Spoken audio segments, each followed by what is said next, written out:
আরজিকর নিয়ে একটি মর্মান্তিক তথ্য আপনাদের কাছে নিয়ে এসেছি, যেটা শুনলে সত্যি আপনারা অবাক হবেন বন্ধুরা।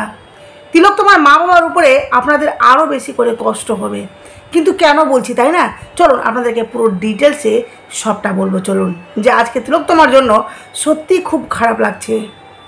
প্রথমত আপনাদেরকে বলি যে তিলোত্তমা, যেই মেয়েটি শুধুমাত্র সত্যের জন্য লড়াই করে আজ সত্যের জন্য মেয়েটি প্রত্যেকটা মুহূর্তে রুখে দাঁড়িয়েছে, ঠিক তার জন্যই কিন্তু মেয়েটিকে আজকে এই ধরনের ঘটনার শিকার হতে হয়েছে, যেখানে তাকে অত্যন্ত নির্মমভাবে তাকে প্রত্যেকটা সেকেন্ড তরফিয়ে তরফিয়ে মারা হয়েছে।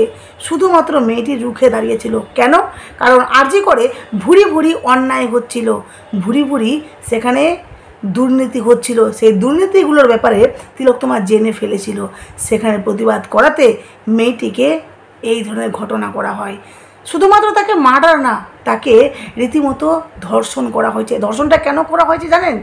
মেন মোটিভ ছিল তিলোত্তমাকে পৃথিবী থেকে সরিয়ে ফেলা। কিন্তু এই ধর্ষণ করার কারণ একটাই, যাতে তিলোত্তমার এই যে মার্ডার, এটার যাতে অ্যাকচুয়ালি কারণ সেটা যেন কেউ বুঝতে না পারে বা সামনে না আসে। বলা হবে ধর্ষণ করেছে যার জন্য মারা হয়েছে, কিন্তু না, কারণটা অ্যাকচুয়ালি অন্য।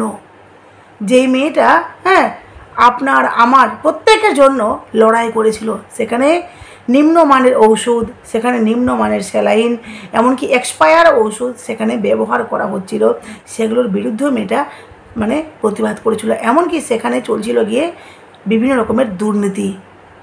যেটা আপনাদেরকে আজকে তথ্য দেবো, যেটা হলো যে শুনলে আপনারা চমকে যাবেন, কষ্ট পাবেন যে এটা আবার কি হলো। তিলোত্তমার মা বাবা তিলোত্তমার জন্য একটি মামলা করেছিলেন, যেখানে উনি মামলা করেছিলেন যে ঘটনাস্থল তিলোত্তমার মা বাবা দেখতে চেয়েছিলেন। তিলোত্তমার মা বাবার দাবি যে আমরা সিবিআইকে তথ্য দিতে আমরা ক্লু দিতে চাই সিবিআইকে। আমরা তো প্রমাণ দিতে পারবো না, কিন্তু ক্লু দিতে চাই যেটা ভিত্তিক সিবিআই তদন্ত করুক, যাতে সিবিআই সমস্ত প্রমাণ একাঠা করতে পারে, যেটা কোর্টে পেশ করতে পারে। কিন্তু সিবিআই কোথাও না কোথাও আমাদের মনে হচ্ছে সিবিআই কিন্তু সেটা চায় না যে প্রমাণ কালেক্ট হোক। সিবিআই কোথাও না কোথাও কিছু চাপে পড়ে, যেটা নৌশাদ সিদ্দিকী বললেন যে সিবিআই এখানে বিজেপি তথা টিএমসি কোথাও না কোথাও রাজ্য কেন্দ্র মিলে একটা ব্যাপারটাকে পুরো গোড়মিল করে দিয়েছে। জানি না এই কথাটি কতটা আপনারা বিশ্বাস করবেন, যে দেখুন যে সিবিআই এই যে কেন্দ্রের সিবিআই তো কেন্দ্রের, তাই না? আর রাজ্য সরকারের যে পুলিশ কলকাতা পুলিশ, যেখানে দেখতে পাচ্ছেন আপনারা যে এই যে কাজ করছে, যেখানে পুলিশ যেটা করেছিল মাত্র 24 ঘন্টার মধ্যে পুলিশ সঞ্জয় রায়কে গ্রেপ্তার করেছিল। আর ঠিক সিবিআই এতদিনে 1 বছর ওভারটেক করে সিবিআই কিন্তু সেই জায়গাতেই দাঁড়িয়ে আছে। আজ অবধি কাউকে অপরাধী বলে সামনে নিয়ে আসতে পারলো না সিবিআই। তাহলে বুঝতে পারছেন ব্যাপারটা কতটা একটা বিশাল বড় ষড়যন্ত্র চলছে। তো আপনাদেরকে যেটা বলি যে তিলোত্তমার মা বাবা মামলা করেছিল, যে মামলা ওনারা আর্জি করেছিলেন কোর্টে যে আমরা তিলোত্তমার সেই ঘটনাস্থলটা আমরা দেখতে চাই। তিলোত্তমার দেহ যেখানে পাওয়া গেছিলো সেটা হলো গিয়ে সেমিনার হল। সেখানে আরও কিছু কিছু প্রমাণ আছে, এটা তিলোত্তমার মা বাবা দাবি করছে সেই জায়গাটা থেকে হয়তো আমরা কিছু না কিছু কালেক্ট করতে পারবো। কিন্তু আজকে কি হলো সেটা আপনাদেরকে বলি, যে আরজি করের ঘটনাস্থল দেখতে চেয়ে কলকাতা হাইকোর্টে আর্জি জানিয়েছিলেন নির্যাতিতার মা বাবা।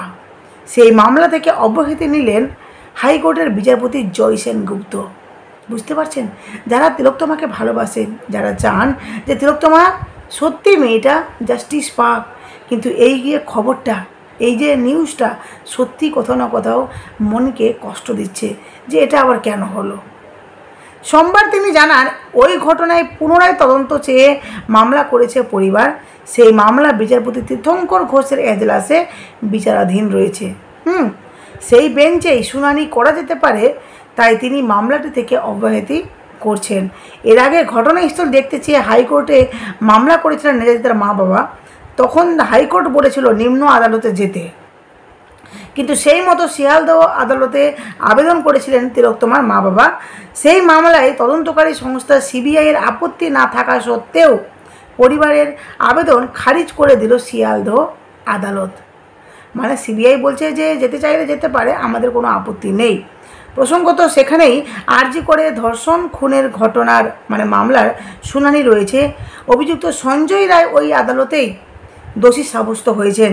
শিয়ালদহ আদালতে তাকে আজীবন কারাবাসের নির্দেশ দেওয়া হয়েছে, যেখানে সঞ্জয় রায় এখনও অবধি জেলে রয়েছে, প্রেসিডেন্সি জেলে, যেখানে সঞ্জয় রায় ওখানে মনমানি করছে, শুনছে না কারো কথা, করছে না কোনো কাজ, এমনকি যে হুকুম করছে, বদমাশি করছে, রীতিমতো বলতে পারেন যে নিজের গা ঢালা একটা মনমানি।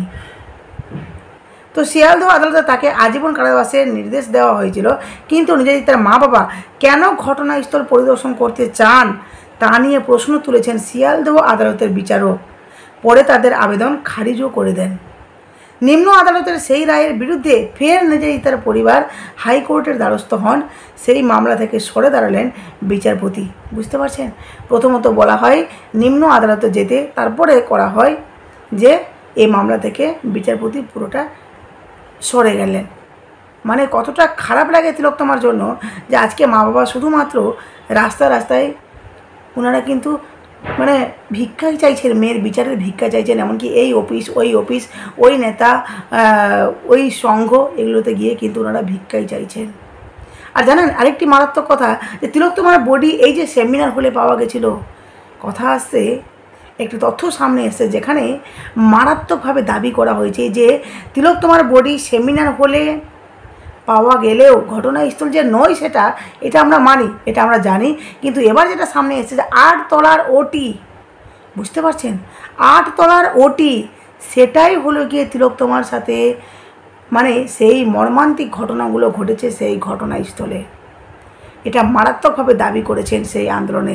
বলা হচ্ছে যে 8 তলার ওটি সেই ওটিতেই হয়েছে, কারণ সেই ওটিতেই হতো গিয়ে অপারেশন নাম করে, এমনকি সেখানেই যেই রোগীগুলো অত্যন্ত সিরিয়াস, এমনকি এটাও আমরা শুনেছি আরজি করে মৃত ব্যক্তিদের সাথে সম্পর্ক মানে স্থাপন করে সেগুলোকে ভিডিও করে বিদেশে পাচার করা হতো, সেগুলো থেকেও বিজনেস হতো, মানে সেগুলো থেকেও ইনকাম হতো। বিজনেস তো ডেফিনেটলি ইনকাম হতো।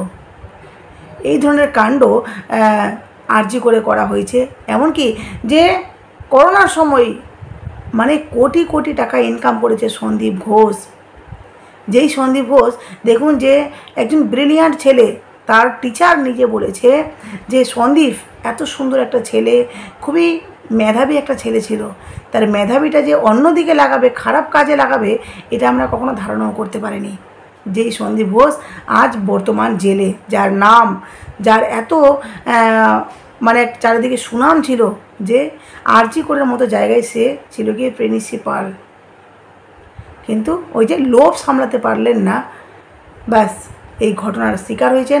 আর যেখানে সন্দীপ ঘোষ কিন্তু আজ জেলে রয়েছেন, আর সঞ্জয় নিজের মতো করে মনমানি করছে। কিন্তু সবচেয়ে বড় কথা হলো আজকে সত্যি তোমার মা বাবার জন্য খারাপ লাগছে, যদিও ওনারা কিন্তু পিছুপা হবেন না, ওনারা রুখে দাঁড়াবেন। এমনকি ওনাদের বড় প্রতিজ্ঞা যে আমার মেয়েকে আমি জাস্টিস দেবই। এমনকি সবে যে আন্দোলন হলো সেই আন্দোলনের মধ্যে দাঁড়িয়েও তিলোত্তমার মা বাবা আবার প্রতিবাদ করতে করতে নিজেরা একটা শপথ নিয়েছেন যে মেয়ের জন্য আমরা কিন্তু লড়াই করে যাব, আমরা পিছুপা হব না, আমাদেরকে মুখ খুলতে হবে।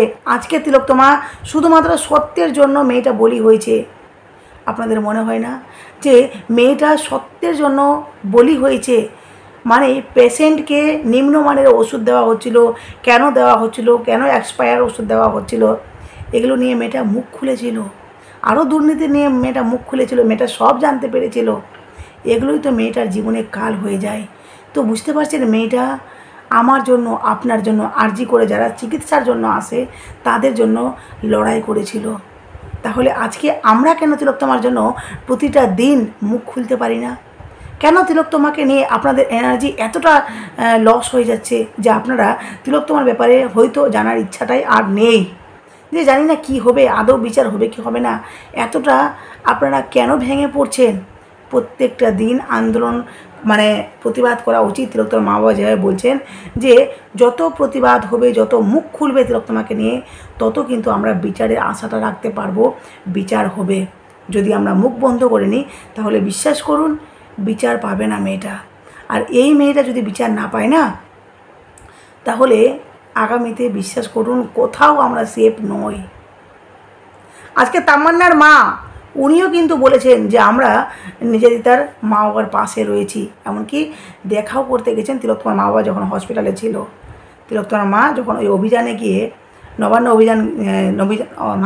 অভিযানে তিলোত্তমার মা বাবা যখন মার খান, ওনাকে মারা হয় পুলিশের মাধ্যমে, পুলিশ পিটিয়েছেন যেটা তিলোত্তমার মা বাবা দাবি করেছেন। তো মাথায় আঘাত লাগে, শাঁখা ভেঙে যায়, পিঠে আঘাত লাগে, হসপিটালাইজ ছিলেন তিলোত্তমার মা বাবা। সেখানে কিন্তু দেখা করতে গিয়েছিল তামান্নার মা। উনি বলছেন আমিও তিলোত্তমার মা বাবার পাশে দাঁড়াবো, আমার মেয়ের জন্য আমিও বিচার চাই। যাই হোক, আপনাদের মূল্যবান মতামত অবশ্যই কমেন্ট বক্সে দেবেন। আপনাদের কি মনে হয় যে তিলোত্তমা সত্যি কি বিচার পাবে? সিবিআই যেখানে এখনও অবধি বলে যাচ্ছেন যে বিচার পাবে, জানি না আগামীতে সত্যি কি হবে। সিবিআই কতদূর কী করবেন সেটা সত্যি জানি না। আদৌ তিলোত্তমা বিচার পেলে কত দিনে বিচার পাবে সেটাও একটা ব্যাপার। যাই হোক, এখানেই শেষ করলাম। অবশ্যই আপনাদের মূল্যবান মতামত কমেন্ট বক্সে দেবেন। নতুন থাকলে চ্যানেলটি সাবস্ক্রাইব করে নোটিফিকেশন হবে পাশে থাকবেন।